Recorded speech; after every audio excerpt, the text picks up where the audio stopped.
আছে আর শালা কথা বলছেন না। আমি জানালার সামনে বসে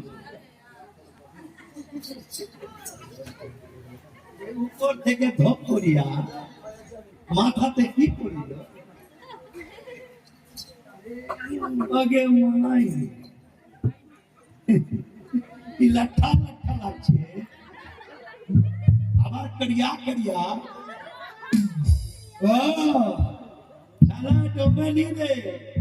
আমি শালা ঘরে থাকছি না আর তুই শালা ভেটের হালুয়া বানিয়ে খেয়েছি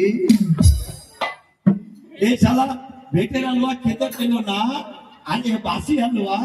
শালা জান্নার ভাগ্যে ঘন্টার দিকে ফেঁকছিল এই শালা পর্যন্ত আমার মাথার উপরে দারু আর চাট ছিল না শালা দারু দিয়ে চেটে চেটে খাবো